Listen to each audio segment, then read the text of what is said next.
You didn't leave because you stopped caring. You left because you realized you were never really seen, not as a person, not as a soul, but as a role, a comfort, a mirror, a function. You were always the calm in someone else's storm, but no one ever asked what raged quietly inside you, the nights you lay awake, wondering if anyone would notice if you simply disappeared. Not your body, but your essence, the part of you that dreams, that hurts, that hopes for something more than being perpetually useful. You became so good at reading others that you forgot how to read yourself. So skilled at providing what they needed that you lost track of what you wanted. Until one day, the silence became unbearable, and your departure inevitable. In many relationships, we are loved not for who we are, but for what we can do for others. You become the person who always shows up, always listens, always says, "It's okay." Your presence becomes synonymous with peace, your voice with understanding, your silence with acceptance. But one day you looked in the mirror and asked a question that changed everything. If I stopped being useful, would they still care? That question doesn't leave you. It follows you into the silence between conversations, into the nights when you can't sleep because you're finally hearing your own thoughts, into the smiles that feel rehearsed, the words that taste foreign in your mouth. You begin to notice how conversations shift when you enter a room, not toward you, but toward what you can provide. How people's eyes light up, not at seeing you, but at accessing what you represent. Stability, comfort, emotional labor without complaint. And then it happens. You stop showing up. You stop performing.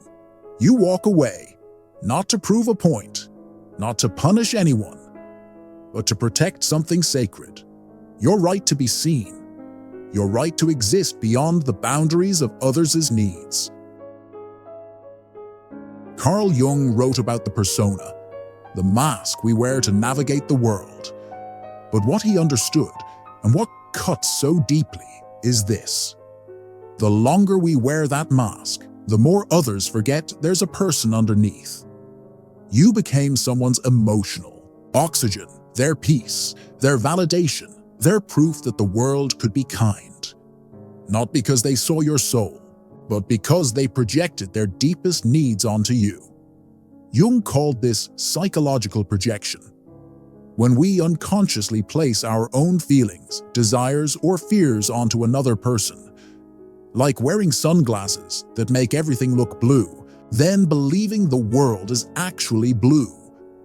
In relationships, we project our inner world onto others, then react to them as if our projection is their reality. Think of someone who seems to need you constantly. Ask yourself, what do they see when they look at me? Is it really me, or what they wish they could be? And you, kind, intuitive, self-aware, you made it easy.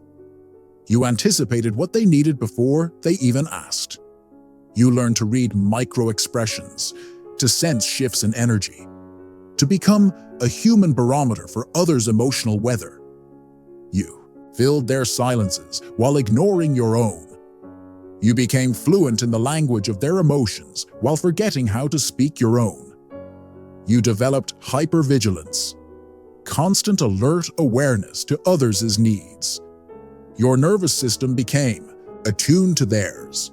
But here's what Jung understood. This isn't love. This is psychological fusion. Projection is not love. It's not intimacy. It's an illusion. When someone loves a projection, they're loving a version of you that serves their psychological needs. They're loving the idealized mother who never abandons, the perfect friend who never judges, the selfless partner who never demands. They're not loving the person who gets tired, who has bad days, who sometimes needs to be held instead of holding. They're not loving the person who has dreams that don't include them, opinions that differ from theirs, needs that might inconvenience them. They're loving a function, a role, a service you provide. And when the illusion breaks, when you finally step out of that projected role, so does the relationship built upon it. Maya was 28 when she realized she had become everyone's therapist and no one's friend. In her family, she was the mediator who absorbed everyone's conflicts. In her relationship, she was the emotional caretaker who managed her partner's anxiety and depression. At work, she was the one people came to when they needed to vent, decompress, or find solutions to problems they wouldn't solve themselves. "I was so tired," she later reflected, "but I didn't even know I was tired because being needed felt like being loved. I confused my worth with my usefulness." Maya's awakening began slowly. She started noticing patterns. How conversations always centered around others' problems. How she was called in crisis, but never invited to celebrate. How her struggles were met with quick solutions while others were given space and attention. "I realized I had become a human shock absorber," Maya said.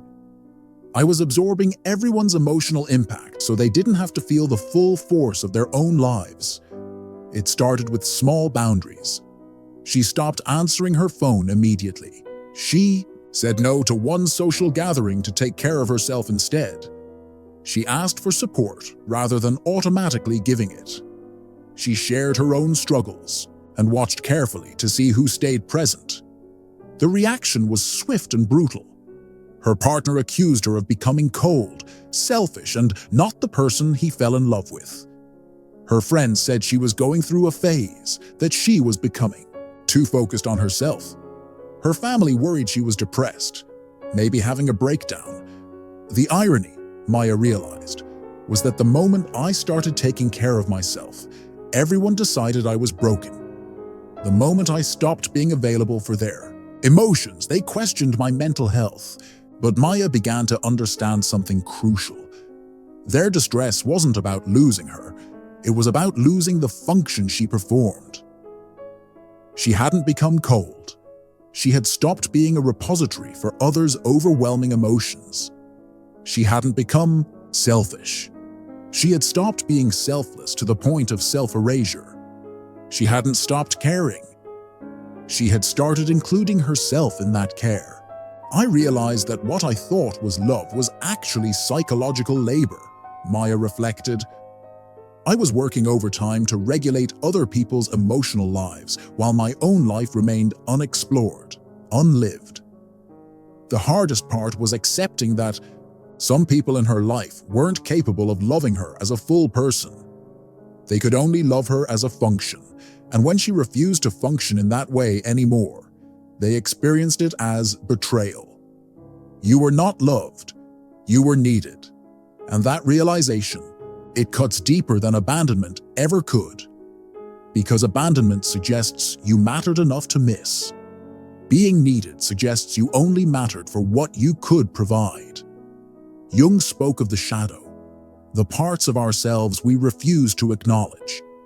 But there's another shadow in relationships, the shadow of what we refuse to see in others. We refuse to see their selfishness disguised as love, their control disguised as care, their fear disguised as devotion.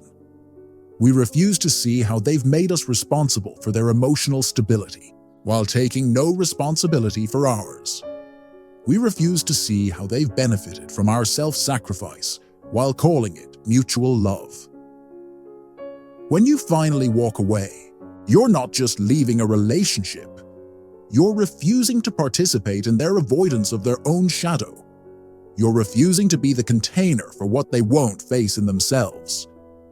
Jung taught that true psychological development requires us to withdraw our projections, to stop making others responsible for our inner world, and to stop accepting responsibility for theirs. The process of recognizing what belongs to you versus what belongs to others.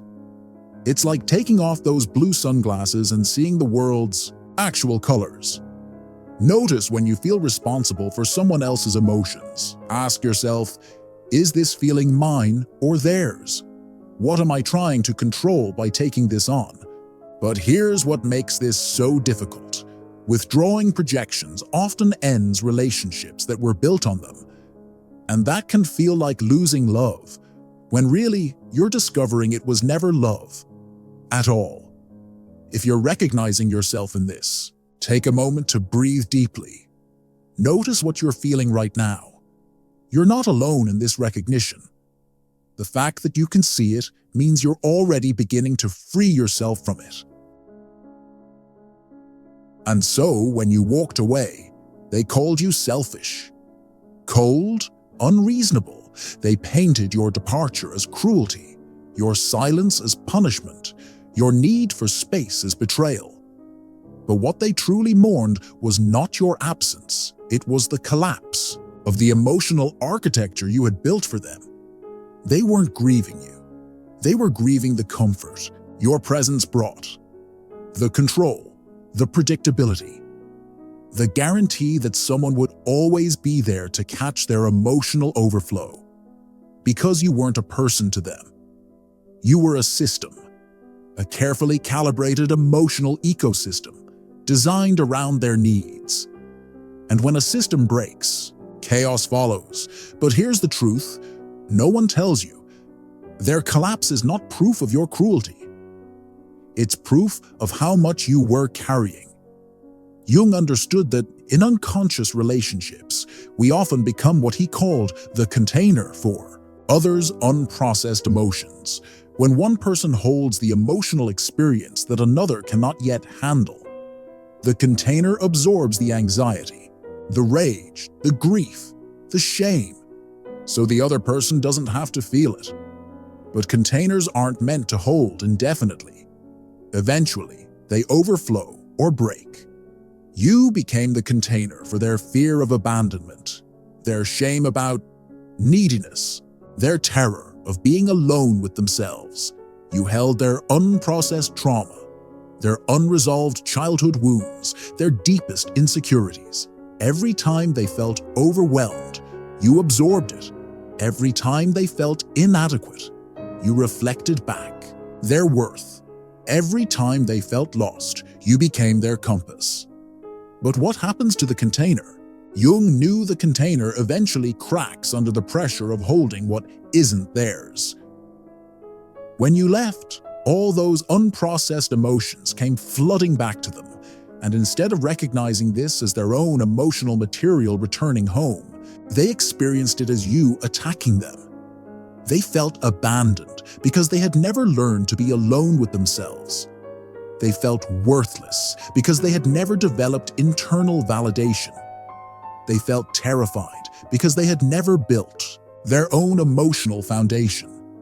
But instead of recognizing these as their own unexplored territories, they blamed you for creating the feelings they'd been avoiding all along. James spent 3 years in a relationship where he slowly disappeared. Not physically, but emotionally, psychologically, spiritually. It happened so gradually that he didn't notice until he woke up one day and couldn't remember who he used to be. At first, the changes seemed loving, reasonable. His partner, Sarah, would get anxious when he went out with friends, so he started staying home more. She felt intimidated by his artistic interests, so he stopped painting. She needed constant reassurance about their relationship, so he learned to anticipate her insecurities and address them before she even voiced them. "I thought I was being loving," he said. "I thought compromise meant erasing myself. I thought love meant becoming whatever shape the other person needed." James became an expert in Sarah's emotional patterns. He could predict her moods, triggers, needs. He learned to speak in ways that wouldn't upset her, to exist in ways that would keep her stable. "I stopped sharing my interests because they weren't deep enough. I stopped expressing frustration because it made her anxious. I stopped having opinions that differed from hers because it created conflict she couldn't handle." Slowly, James became smaller until he was just a reflection of what she needed. Everything got filtered through. Will this upset Sarah? He didn't realize what was happening until a friend asked, What do you want?" James sat there, speechless. He had become so accustomed to asking, "What does Sarah want?" that he had forgotten he was allowed to want things too. I realized I had become who she needed me to be, not who I actually was. And the scariest part was that I wasn't sure who I actually was anymore. The relationship ended when James started therapy and began setting small boundaries. He started painting again. He planned one evening out with friends. He expressed one feeling that wasn't positive. Sarah's reaction was devastating. She accused him of changing, of becoming someone else, of not loving her anymore. She threatened self-harm. She called him abusive. She told their mutual friends he had become a completely different person. But that's exactly what had happened, James realized. I had become a completely different person. I had become who she needed me to be. And when I tried to come back to myself, she experienced it as betrayal. The most painful part? For months afterward, James questioned whether he had been cruel, whether he should have stayed, whether love meant sacrificing himself for her stability. I kept thinking, maybe I was selfish. Maybe I should have tried harder. Maybe real love means giving up yourself for the other person. It took time and continued therapy for him to understand. Love is not supposed to cost your identity. Sarah's pain was real. Her fear was genuine. Her distress was not performed, but none of. That made James responsible for managing it at the cost of his own existence. I learned that I could have compassion for her pain without making myself responsible for fixing it. I could understand her fear without sacrificing my freedom to calm it. I could love her and still choose myself. Their rage is not about your departure. It's about the mirror you held up by leaving. When you walk away, you force them to see what they've been avoiding. That they built their emotional stability on another person's self-erasure. That they mistook dependency for love. That they confused your presence with their own worth. That they had never learned to be alone with themselves without falling apart. Your departure becomes a moment of brutal clarity. They are alone with themselves, perhaps for the first time. And instead of taking responsibility for that aloneness, they blame you for creating it. But you didn't create their emptiness. You just stopped filling it. You didn't create their instability. You just stopped being their foundation. You didn't create their fear. You just stopped being their shield against it. The intensity of their reaction, the desperation, the anger, the accusations is proportional to how much of themselves they had placed in your hands. Jung called this psychological inflation. When we become over-identified with a role or function, losing sight of our core self. But there's a flip side, psychological deflation. When that inflated identity suddenly collapses. When you leave, they experience deflation. The inflated sense of self they maintain through your presence suddenly collapses. They feel empty, lost, even worthless. But this deflation, painful as it is, can be the beginning of genuine self-discovery, if they choose it. Like a balloon losing air, deflation happens when our inflated ego identity collapses. It's painful, but necessary for growth. Like a caterpillar dissolving in the cocoon before becoming a butterfly. Most don't choose growth. Most would rather rage at you than face the emptiness you revealed. Most would rather call you the problem than admit they had made you the solution to problems that were never yours to solve. Most would rather remain inflated through someone else's sacrifice than do the difficult work of building genuine self-worth. And that's not your responsibility to change. Reflect on this question. In what ways have I made others responsible for my emotional stability? In what ways have others made me responsible for theirs? Notice without judgment, just awareness. If this is hitting deep, if you're seeing patterns you've lived but never named, Let us know in the comments. Share one word that describes what you're feeling right now. Sometimes naming it is the first step to freeing yourself from it. At first, guilt whispers, maybe I could have stayed. Maybe I was too much. Maybe I didn't try hard enough. Maybe I'm the selfish one. The guilt feels so real, so justified, because their pain is real. Their collapse is genuine. Their distress is not performed. But guilt is often just love with nowhere to go. And in relationships built on projection and containment, guilt becomes the chains that keep you bound to patterns that were never truly serving anyone. But slowly, if you let it, guilt gives way to clarity. You remember the nights you swallowed your feelings just to keep the peace. The dreams you deferred so you could be available for their crises. The days you disappeared parts of yourself so they wouldn't feel threatened, insecure, or uncomfortable. You remember how you learned to read their moods like weather patterns, adjusting your entire emotional climate to match their needs. How you became fluent in the language of their pain while forgetting how to articulate your own. How you learned to anticipate their needs so well that you stopped noticing your own. How you became a master at making yourself small so they could feel big. And you realize, love is not meant to cost your identity. Love is not supposed to require you to become less, so someone else can feel like more. Real love, Jung called it individuation within relationship, celebrates the full emergence of each person. Jung's term for the psychological process of becoming conscious of your authentic self, separate from others' projections and expectations. It's like a tree growing toward its own unique shape, rather than being pruned to fit someone else's garden design. Each day, notice one thing you do, say, or feel that is purely yours, not a reaction to someone else's needs.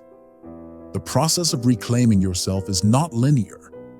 Some days you feel strong, clear, certain that leaving was right. You feel connected to yourself in ways you'd forgotten were possible. Other days, the guilt returns like a tide, and you wonder if you're broken for needing space, for wanting to be seen, for refusing to carry others' emotions. You might find yourself checking their social media, wondering if they're okay, feeling responsible, even after you've stepped away. This is normal. This is part of the process. Healing isn't linear, but slowly, something begins to shift. You start to breathe again, feel again, create again. You rediscover the sound of your own thoughts without the constant background noise of others' needs. You remember what you actually enjoy, not what you learned to enjoy to please others. You start to recognize your own emotional rhythms. When you need solitude, when you need connection, when you need to create, when you need to rest. The silence that once felt empty begins to feel spacious. The aloneness that once felt like punishment begins to feel like freedom. You start to understand the difference between being alone and being lonely. Being alone is a choice, a space you create for yourself to exist without performance, without editing, without the constant awareness of how you're affecting others. Being lonely is what you felt in relationships where you were seen but not known, needed but not loved, present but not genuinely met. You realize you were lonelier in those relationships than you ever are in solitude. Because loneliness isn't about being physically alone. Loneliness is about being unseen, even when surrounded by people who claim to love you. Loneliness is smiling and nodding while your soul screams for recognition. Loneliness is being the person everyone turns to while having no one to turn to yourself. Loneliness is being loved for who you pretend to be while your authentic self remains hidden, unknown, unwitnessed, and as you heal, as you reclaim the pieces of yourself you gave away, something beautiful happens. You stop apologizing for taking up space. You stop shrinking to make others comfortable. You stop performing emotional availability that you don't feel. You learn to say no without a 10-minute justification. You learn to want things without guilt, to need things without shame. You learn to disappoint people without carrying their disappointment as your own. You learn that other people's feelings about your choices are not your responsibility to manage. You learn the revolutionary act of loving yourself as fiercely as you once loved others. Start each day by asking yourself, what do I need today? Honor that need, even in small ways. But perhaps most importantly, you begin to understand the difference between self-care and selfishness. Selfishness takes from others. Self-care ensures you have something genuine to give, rather than giving from depletion. Selfishness uses others. Self-care refuses to be used while maintaining compassion. You learn that you can care about someone's pain without being responsible for fixing it. You can have compassion for their struggle without making it your own. You can love someone and still choose yourself. If you're in this process right now, if you're learning to choose yourself after years of choosing others first, share in the comments what you're reclaiming. What part of yourself are you welcoming back home? What piece of your identity are you no longer willing to sacrifice? You walked away, not because you stopped loving them, but because you finally started loving yourself. You stopped apologizing for being whole. You stopped shrinking so others could shine. You stopped performing for applause that never saw your soul. And now, you understand something that changes everything. You don't need to be understood. You don't need to be explained. You don't even need to be missed. Because for the first time, you belong to yourself. Jung spoke of the self with a capital S, not the ego that seeks approval, but the deeper self that seeks authenticity. In Jungian psychology, the archetype representing the unified consciousness and unconscious of an individual, your truest, most complete identity. It's who you are when you're not trying to be anything for anyone else. This self doesn't need external validation to know its worth. It doesn't need others' understanding to justify its choices. It doesn't need permission to exist fully. When you finally connect with this self, you realize how much energy you were spending trying to translate yourself into languages others could understand. How much time you wasted trying to prove your worth to people who were fundamentally unable to see it. How much of your life you lived in response to others' expectations rather than your own inner calling. How much you dimmed your light so others wouldn't feel threatened by your brightness. But here's what you discover in your freedom. The right people don't need you to translate yourself. The right people speak your language naturally. The right people see your worth without you having to prove it. The right people celebrate your light instead of asking you to dim it. I would rather be alone and real than surrounded and unseen. This isn't about choosing isolation over connection. This is about choosing authentic connection over performed intimacy. It's about refusing relationships that require you to betray yourself. It's about understanding that the right people, the people meant for your life, will not ask you to be less to make them comfortable. They will not need you to dim your light so they can feel bright. They will not require you to carry their emotions so they can avoid feeling them. They will not mistake your boundaries for rejection or your growth for betrayal. The right people will see you, really see you, and love what they see, not because you're useful, but because you're you. Not because you meet their needs, but because your existence enriches the world. Not because you complete them, but because you complement them while remaining complete in yourself. Jung understood that healthy relationships are not about two half people becoming whole, but about two whole people choosing to share their wholeness. The meeting of two personalities is like the contact of two chemical substances. If there is any reaction, both are transformed. This transformation doesn't mean losing yourself. It means becoming more yourself in the presence of another who sees and celebrates your authentic essence. So if you've ever walked away from someone and wondered if you were wrong for doing so, if you've ever chosen your peace over someone else's comfort, if you've ever refused to carry what was never yours to carry, if you've ever set a boundary and been called selfish for it, if you've ever grown and been accused of changing, if you've ever chosen yourself and been labeled as cold, let this be your reminder. No one who truly sees you will ever ask you to be less of yourself to stay. No one who genuinely loves you will collapse when you choose to grow. No one who deserves your presence will make that presence conditional on your self-erasure. The people who are meant to be in your life will not only survive your authenticity, they will thrive in it. They will not be threatened by your growth. They will be inspired by it. They will not need you to be small. They will celebrate your expansion. You walked away because you were never really seen.